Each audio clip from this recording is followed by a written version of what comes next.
খুব দয়া হচ্ছে আমাদের ফিউচার জেনারেশনের বাচ্চা কাচ্চাদের নিয়ে। মানে এরা আমাদের কাছ থেকে কী লুকাবে, কিভাবে এরা আমাদের বোকা বানাবে। আমরা না হয় স্টাডি ম্যাটেরিয়াল বিভিন্ন ধরনের ফোল্ডার তৈরি করে সেখানে লুকাই রাখতাম, এরা কোথায় লুকাবে? আমরা তো আগে থেকে জানি যে এইসব ফোল্ডারে কী আছে। আমি না চিন্তা করি যে আমার বাচ্চা কাচ্চা আমার কীভাবে বোঝাবে যে অনলাইন ক্লাস করার জন্য আমার একটা ফোন লাগবে, ড্রয়িং ক্লাসের জন্য আমার একটা গেমিং পিসি লাগবে। তারা কীভাবে বোঝাবে যে ভ্যালেন্টাইনে আমার এক্সট্রা ম্যাথ ক্লাস আছে? কারণ আমরা কি জানি না যে ম্যাথ ক্লাসের বাহানায় তারা এক্সট্রা বায়োলজি ক্লাস করতে যাচ্ছে? আমরা তো এটাও জানি যে কলেজ লাইফে বছরে 2টা আর ভার্সিটি লাইফে বছরে হচ্ছে 4টা সেমিস্টার হয়। তো এক্সট্রা এক্সামের কথা বলে এটা টাকা কীভাবে মারবে?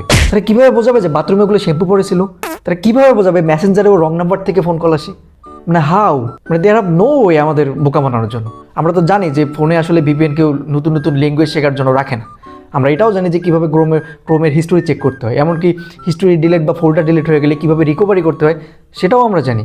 মানে ধরা তাদের পড়তেই হবে। আমি তো সরাসরি ইনস্টাগ্রামের এক্সপ্লোর পেজ চেক করব, এতেও কাজ না হলে ফেক্স গার্লস অ্যাকাউন্ট টেন্ডার ফেসবুকে তৈরি করব, তাহলেই বোঝা যাবে যে কি আমার টাইপের নাকি আমার থেকেও ওর্স্ট।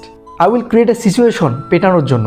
বলবো যে দেখ, আমরা তো তোর মা এবং আমি 2 সপ্তাহের জন্য বাইরে যাচ্ছি, একটু বাড়িঘরগুলো দেখে শুনে রাখিস। তারপর হঠাৎ করে রাত 3টার সময় চলে আসবো, দেখি কার সাথে বায়োলজি ক্লাস করে। মানে আমার না সত্যি কষ্ট হচ্ছে এদের জন্য। মানে আমাদেরকে বোকা বানানোর জন্য এদেরকে কত ধরনের এক্সপেরিমেন্ট করতে হবে।